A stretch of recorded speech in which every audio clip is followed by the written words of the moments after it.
Karbala के ज़ायरीन पर जिस तरह से हमला किया गया, अब उसका बदला शुरू हो चुका है और सऊदी के ऊपर स्ट्राइक शुरू हो गई हैं और सऊदी के कई इलाकों में धमाकों की खबरें हैं, जिसके बाद सऊदी का इंटरनेशनल एयरपोर्ट बंद भी करना पड़ा है। देखिए, कई एक्सपर्ट्स ये राय जाहिर कर रहे हैं कि अगले 24 से 48 घंटे के अंदर सऊदी में एक बार फिर बड़ी स्ट्राइक हो सकती है। देखिए, पहले हम इस खबर को समझेंगे। कल जिस तरह से करबला के आसपास हमले किए गए, ख़ास तौर पर अरबईन यात्रा के दौरान जो ज़ायरीन जो इमाम हुसैन साहब की दरगाह पर ज़ियारत के लिए जा रहे थे और इस दौरान करबला और बगदाद के बीच अरबईन यात्रा के मार्ग पर स्थित एक रेस्ट हाउस था, उस पर अटैक हुआ, जिसके वीडियो सोशल मीडिया में वायरल है। इस हमले को लेकर भारी नाराज़गी और भारी गुस्सा देखने को मिल रहा है और सबसे बड़ी बात और सबसे निंदनीय बात, जो सबसे ज़्यादा जिसकी आलोचना हो रही है, कि ये हमले सऊदी और अमेरिका के जॉइंट ऑपरेशन में किए गए। देखिए, सऊदी और अमेरिका की तरफ से इराक में जो हमले किए गए, उसमें मुख्य रूप से जो है वो पॉपुलर मोबिलाइजेशन फोर्सेस यानी पीएमएफ को टारगेट किया गया था और करीब 7 अलग अलग लोकेशंस थी जहां पर ये हमले किए गए। उसमें से एक हमला करबला जा रहे ज़ायरीन के ऊपर हुआ, करबला जा रहे यात्रियों के ऊपर हुआ और बताया जा रहा है कि इस हमले में कई यात्री घायल भी हुए। 20 लड़ाके पीएमएफ के जो हैं वो मारे गए हैं इसमें और 4 बताया जा रहा है कि ईरान के एडवाइज़र्स जो हैं वो भी शहीद हुए हैं, जिसको लेकर अब ये देखिए करबला के ज़ायरीन पर हमला होना और ख़ास तौर पर अरबीन यात्रा के दौरान हमला होना। आज के ज़माने में जब भी कोई भी एयर स्ट्राइक होती है तो उसमें आपको हर चीज़ की जानकारी होती है कि आप कहाँ हमला करने जा रहे हैं, आप किस पर अटैक कर रहे हैं। क्या ये हमला जानबूझ के करबला के ज़ायरीन पर किया गया, जो वहाँ पर जो है ज़ियारत के लिए जा रहे हैं, इमाम हुसैन की दरगाह पर जा रहे हैं? क्या जानबूझकर उन पर हमला किया गया? क्या सऊदी के फाइटर जेट्स को ये बात नहीं पता थी कि यहाँ पर जो है करबला जा रहे ज़ियारत करने जाने वाले यहाँ पे ज़ायरीन जो है वो इसमें शामिल है? तो फिर स्ट्राइक क्यों हुई? अमेरिका को मान लेते हैं, अमेरिका को नहीं पता था। अमेरिका को हालांकि काफ़ी कुछ जानकारी होती है। अभी जो आज सुबह ईरान पर हमले हुए हैं, उस पर एक घर में हमले हुए हैं, उसमें 3 शव मिले हैं, एक माता पिता के और एक 2 साल के बच्चे को उसके रबल से बाहर निकाला गया है। तो जानकारी तो बहुत कुछ, जानकारी तो शायद उस मिनाब के स्कूल की भी थी जहां 168 बच्चियों को शहीद कर दिया गया। तो आज सैटेलाइट के ज़माने में जहां पर ईरान चुन चुन के हमले करता है एक एक लोकेशन पे और तबाह होते हैं अमेरिकी सैनिक, अमेरिकी अड्डे, अमेरिकी एयरपोर्ट्स, तो जब ईरान के पास इतनी सटीक जानकारी थी तो फिर यह जानकारी क्यों नहीं थी कि करबला जा रहे ज़ायरीन कहां पर हैं और उनको क्यों टारगेट किया गया? और वो भी इस ऑपरेशन में सऊदी के फाइटर जेट शामिल थे, अमेरिका के फाइटर जेट शामिल थे।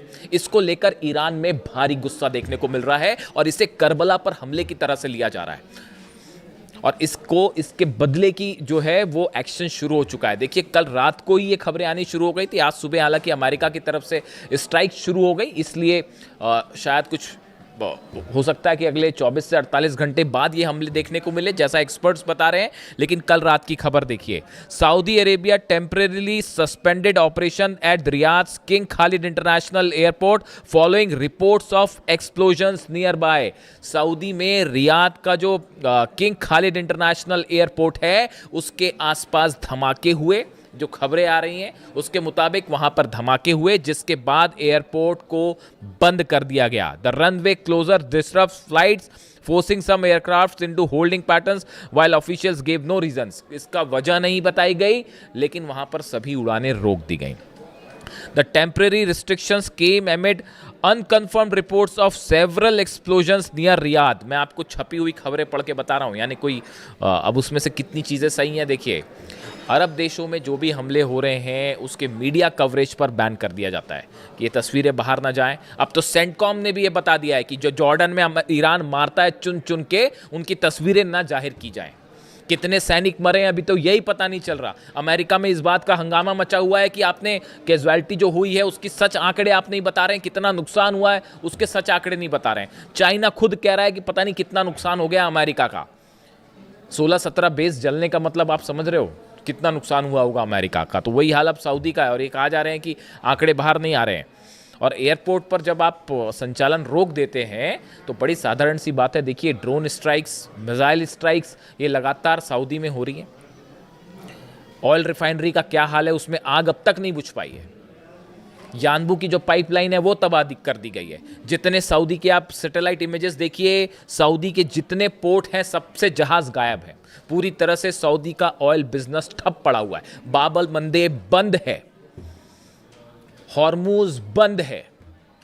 इसका बड़ा नुकसान यूएई को भी होगा और सऊदी को भी होगा। और इन हालात में बीच में ये जो करबला के ज़ायरीन पर हमला हुआ, इसने आग में घी का काम कर दिया है। अभी तक ये मामला हूती और सऊदी के बीच चल रहा था। देखिए ये हमले की शुरुआत कैसे हुई। ईरान का एक प्लेन जो कि सना इंटरनेशनल एयरपोर्ट पर उतर रहा था, उस पर ये बोल के हमले किए गए कि उस पर हथियार है। ये प्रोवोकेशन था। जो एक्सपर्ट्स बताते हैं ये डोनाल्ड ट्रंप और अमेरिका की सलाह पर सऊदी की तरफ से हमले किए गए थे हूतीस पर।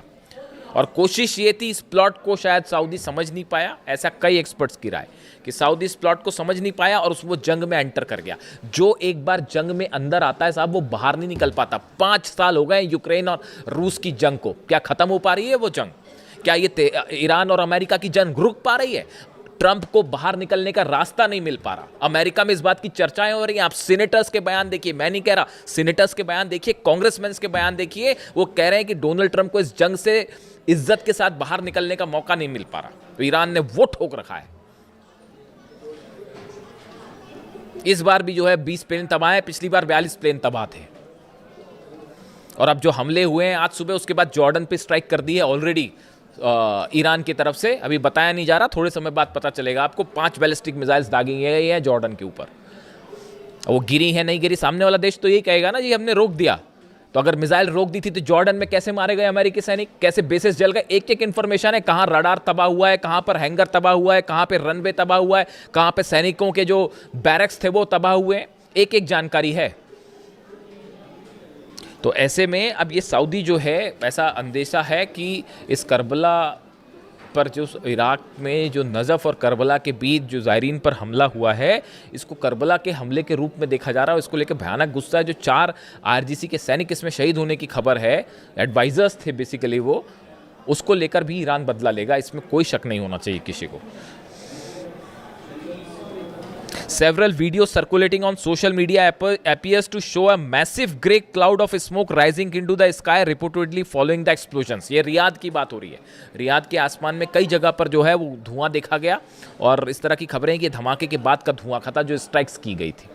यानी ये जो करबला पर जो हमले थे, जिस तरह से हमले हुए इराक में, इसका आफ्टर इफेक्ट सब शुरू हो गया और ये जल्दी रुकने वाला नहीं है। ये जल्दी रुकने वाला नहीं है। आप जल्दी ही बड़ा अटैक देख सकते हैं, जो हालात समझ में आ रही है। अब ये जो ज़ायरीन जो है, जो कि जा रहे थे वहाँ पर इमाम हुसैन साहब की दरगाह पे, उनका क्या कहना है? तमाम खतरों और तनाव के बावजूद इमाम हुसैन की ज़ियारत के लिए जा रहे श्रद्धालुओं के हौसले बुलंद हैं। वो लगातार करबला की ओर आगे बढ़ रहे हैं। इमाम हुसैन साहब जो थे, वो सिर्फ शियाओं के लिए प्रेरणा के स्रोत नहीं है। वो शिया हो, चाहे सुन्नी हो, चाहे हिंदू हो, चाहे मुसलमान हो, चाहे सिख हो, चाहे ईसाई हो, सबके लिए प्रेरणा के स्रोत हैं वो इमाम हुसैन साहब। जिस तरह से उन्होंने यजीद के खिलाफ लड़ाई की, वो सच्चाई और बुराई के बीच लड़ाई थी। उन्होंने ये बात सिखाई है ह्यूमैनिटी को कि अगर कहीं अन्याय हो रहा है, अत्याचार हो रहा है, तो कैसे उसके खिलाफ आवाज़ उठाई जाए। उन्हीं के रास्ते पर अली खामेनी साहब हमेशा से चले और यही वजह है कि आज ईरान को दुनिया की सबसे बड़ी फोर्स होने का दावा करने वाला अमेरिका और इजराइल मिल के नहीं हरा पा रहे। देखिए 5 महीने से क्या हाल हो रखा है। इसकी वजह है इमाम हुसैन के सिद्धांत और अली खामेनी साहब का उनके रास्ते पर आगे बढ़ना। IRGC भी उन्हीं के रास्ते पर आगे बढ़ रही है। आप तकनीक ले आइए बड़ी सारी हमला करने की, ये मिसाइल वो मिसाइल, ये जहाज वो जहाज और ये सैटेलाइट सब ले आइए, लड़ने का हौसला कहाँ से ले आओगे आप? तो ये जो हमला हो गया है साहब, ये असल में बड़ी मिस्टेक हो गई है। ये जो करबला के ज़ायरीन पर हमला, इसके बाद जो है ये बड़ा ही एक, और ख़ास तौर पर सऊदी की तरफ से स्ट्राइक का इसमें शामिल होना। अगर अमेरिका की तरफ से हमले हुए होते तो शायद उसका परसेप्शन अलग जाता कि यार अमेरिका तो खैर हमले कर ही रहा है। जब 168 बच्चियों पर हमला हो सकता है, केशम आइलैंड में आज बच्चे बच्चा मरा एक छोटा सा 2 साल का, वो घर पे हमला हो गया।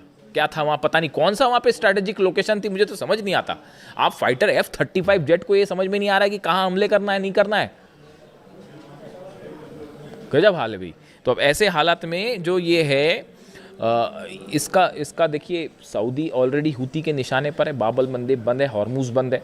इस हालात में अब ये जो अरब देश हैं, ये जंग अब आगे बढ़ती जा रही है, ये फैलती जा रही है। और देखिए ये एक ऐसी प्रोसेस शुरू हो गई अनएंडिंग, जहां अब बातचीत का कोई मतलब नहीं। आपको लगता है इस सूरत में कोई बातचीत होने वाली है?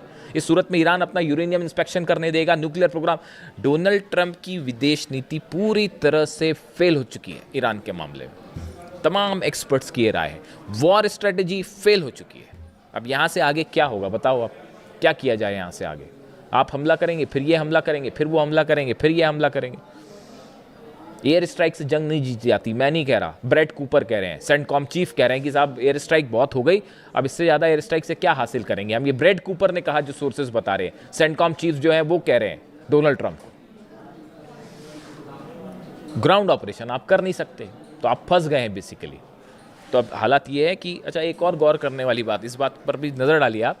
डोनाल्ड ट्रंप और नेतन्याहू के मुलाकात के बाद पिछले 12 घंटे में क्या हुआ, देखिए सब हालात पर नज़र रखनी पड़ती है। खबर आप जब बता रहे हो तो एक तो तरीका है, खबर बता दी आपने, हाँ ऐसा हुआ, ऐसा ऐसा हुआ, बट उसके पीछे की असली हकीकत आपको एनालाइज करके भी बतानी होगी। यही शायद जिम्मेदारी का काम है। देखिए, नेतन्याहू और ट्रंप की मुलाकात के बाद Israel's chief of staff Eyal Zamir has said Israel's troops will not withdraw from occupied territory in southern Lebanon until the country's security is assured.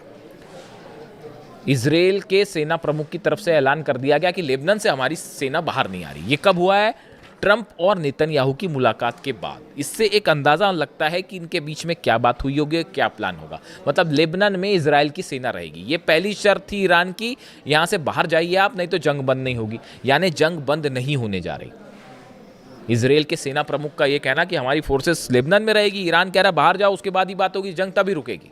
एक इजराइल ने ऐलान कर दिया वापस नहीं जा रही। इससे बात साफ है कि नेतन्याहू और ट्रंप की मुलाकात जो है वो हमले को लेकर प्लान तैयार है, शांति को लेकर प्लान तैयार नहीं है। इसके अलावा आप देखिए, इजराइल्स आर्टिलरी स्ट्राइक सीरियास क्विनेत्रा इलाका, क्विनेत्रा जो इलाका है उस पर हमले किए हैं। सीरिया में भी स्ट्राइक हुई इजराइल की तरफ से। कब हुई स्ट्राइक? नेतन्याहू ट्रंप की मुलाकात के बाद। गजा में लगातार हमले जारी हैं, यानी सीरिया पर हमला, लेबनान में हमले और गजा पर हमले ये बढ़ गए हैं दोनों की मुलाकात के बाद। यानी ये बात साफ है कि एक बिगर स्ट्राइक प्लान तैयार है। और आज की रात आप देखिए, फिर से अगले कुछ घंटे बेहद महत्वपूर्ण होने जा रहे हैं। मुझे ऐसा लगता है कि आज की रात बड़ी स्ट्राइक्स होने जा रही हैं और अब हमला ईरान की तरफ से होगा और बड़ा हमला होगा। जॉर्डन पर तो उन्होंने देखिए ये जो हमले हुए हैं अमेरिका की तरफ से, उसके बाद जॉर्डन पर बैलिस्टिक मिसाइल्स दागी गई हैं, खैबर मिसाइल से हमला किया गया कई बेसिस पर। वहाँ कितना नुकसान है, क्या हुआ, खबर आने में वक्त लगेगा। लेकिन सऊदी के लिए बड़ा खतरा है अब आने वाले कुछ दिनों के अंदर, ये जो हालात हैं इसके बाद। इससे जुड़ा जो भी अपडेट होगा मैं आप तक पहुँचाऊँगा। वीडियो कैसा लगा कमेंट करके ज़रूर बताएँ। Thank you so much.